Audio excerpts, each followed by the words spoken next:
I've left this Lia Thomas story alone for over a week now. I felt like I pounded this story into the ground with you guys last week. I think we talked about it 3 times in 7 days.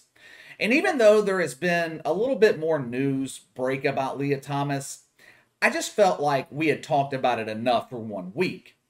We're going to talk about it again today, but the angle is going to be a little bit different this time around. We're going to get into the media coverage of this story. Or I guess I should say, the lack of media coverage. The mainstream media, who's never been afraid to jump on a big story, they have been strangely silent when it comes to Lia Thomas. Now, Outkick has done a phenomenal job on this story. Credit to Clay Travis and those guys for bringing it to our attention. Fox News has touched on it a little bit, not much, and I think Mediaite might have posted one article about it, I think. The New York Post has done a story or two on it, but for the most part, the mainstream media, the far left media, and their fellow social justice warriors have been silent. Why? Why? This should be a major headline across the media. Think about this. Who does the media hate the most? The evil white man. Here we have a white male waking up one morning and deciding that he's a woman, and in the process, destroying the dreams of actual women in the Ivy Leagues. Now, going off the logic of the woke media, this story should fit their narrative of the evil white man taking everything over. Yet, they refuse to even mention it. Why? We could speculate on a variety of reasons. It shows their hypocrisy, their incompetence, but I believe the main reason that most in the mainstream media and most SJWs are ignoring this story is out of fear. They know if they speak out, their fellow social justice warriors would turn their backs on them.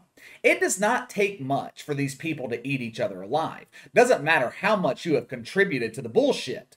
One misstep, and you're out of the loser club. They don't want to risk being accused of being transphobic. The term is so stupid. It's another example of the stupidity of social justice warriors. Clearly, these people do not own a dictionary. If you have a phobia, it means that you're afraid of something. For example, the mainstream media has a phobia when it comes to the truth. They're afraid of facts.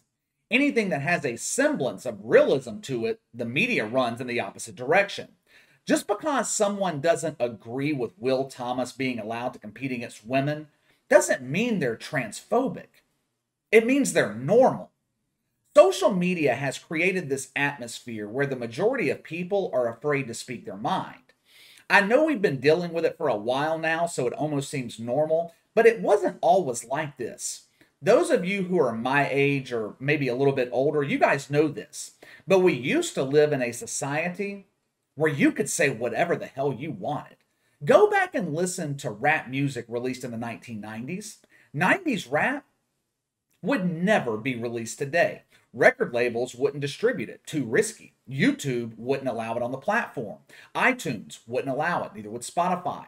There would be too much resistance from the losers on social media for them to take that risk.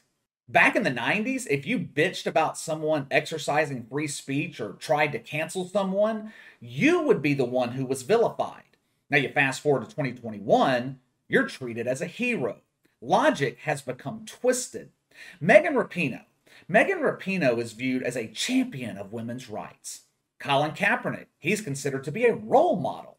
Just think about that. Think about the twisted logic. Colin Kaepernick's only accomplishment was getting down on one knee during the national anthem. That's all he did. And he is viewed as being heroic. The bravery of this man. He sacrificed his NFL career for the cause. He gave up millions of dollars to stand up for his rights. No. Colin Kaepernick made millions of dollars promoting propaganda. He didn't sacrifice shit. He did all of this for his own personal gain. And he's not the only one. It's the same with Megan Rapinoe, Stephen A. Smith, Jemele Hill.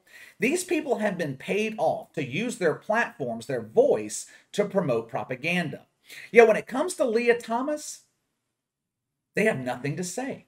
When it comes to female empowerment, Megan Rapinoe has never been silent. You tell me, how are we empowering women By allowing a damn man to dominate women's swimming. If Megan Rapinoe really believed in the propaganda that she promotes, she would have been the first to call out Will Thomas and the University of Penn for allowing this to happen. Same with Jemele Hill, who never passes up an opportunity to bash the evil white man. Jemele Hill has never seen a white man that she didn't loathe, except for Will Thomas, of course. The silence is deafening. These people are not showing support or resistance to Lia Thomas. It's like someone has taken away their Twitter fingers. One of the few woke media outlets that has decided to cover Lia Thomas was The Independent. Now, of course, they came to her defense. Look at all the transphobic hate Lia Thomas is having to deal with, all because he wanted to be a she. This transphobic abuse they're talking about is people like Piers Morgan, who they mistakenly label a conservative pundit. Not sure if The Independent knows this. Piers Morgan is liberal. He's what you would call a real liberal, meaning he leans left, but he's not a dumbass. Piers Morgan said if Michael Phelps woke up one morning and decided that he didn't want to have a dick anymore, wanted to be a woman and compete in women's swimming, all hell would break loose. That is the current definition of transphobic. Any opinion outside what social justice warriors deem acceptable is considered to be transphobic. Clay Travis called out Pat Ford, who is one of the SJWs working for Sports Illustrated. Pat Ford has a daughter who's an Olympic swimmer. He is constantly tweeting about her and women's swimming, and rightfully so. You got a kid who's a fucking Olympic swimmer? That's something to be proud of. Hopefully, she wasn't one of the assholes trying to turn the Olympics into a social justice party. But the point is, Pat Ford is active in the women's swimming community. He has not said one word about Lia Thomas. Lia Thomas is threatening to break every record set by an actual woman. That will directly impact Pat Ford's daughter. Now picture this scenario. What if his daughter was trying out for the Olympics now, and she's having to compete against this man-woman? How do you think Pat Ford would feel about it then? This dude is an avid social justice warrior. Would he remain silent if it directly impacted his child? To be honest with you, he probably would. It's for the greater good, honey. Dry up those tears. Lia Thomas doesn't have any advantage over you. That's bullshit. Sue Bird. She has been arguing for better pay for WNBA players. Over the summer, she made a graphic of her compensation compared to LeBron James. LeBron, of course, makes far more money than she does, and deservedly so. If LeBron James woke up one morning and decided to become LeBronda James, wanted to play in the WNBA, you think Sue Bird would remain silent? Who knows?